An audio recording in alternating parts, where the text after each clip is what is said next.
ఎంత తీసుకున్నావు బేటా? 300 సార్. ఏమైంది బేట ఇప్పుడు? అది ఎగరకొచ్చింది ఏ వచ్చింది సార్ మొత్తానికి ఏం చేద్దాం లేదా సీదా పడేది సార్.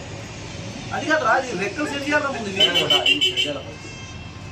అది రన్నింగ్ లో సెట్ అయ్యేది. ఏడా కొన్నావు ఏమైంది అది? జాతర సార్. ఎగరకొచ్చింది సార్. రిటర్న్ ఇస్తే ఏమంటుంది? ఏమో మొత్తం పిల్లలు రిటర్న్ ఇస్తే ఏమంటుంది?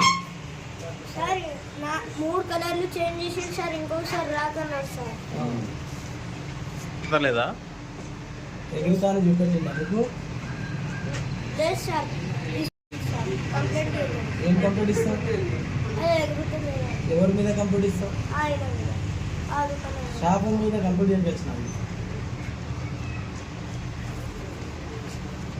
ఏం పేరు నీది? ఫస్ట్ పడినప్పుడు సార్ పైనకి ఎగురుతుంది, మళ్ళీ కిందికి వస్తుంది, మళ్ళీ ఎగురుకొస్తుంది. అలా ఏం పేరు నీది? వినారెడ్డి సార్.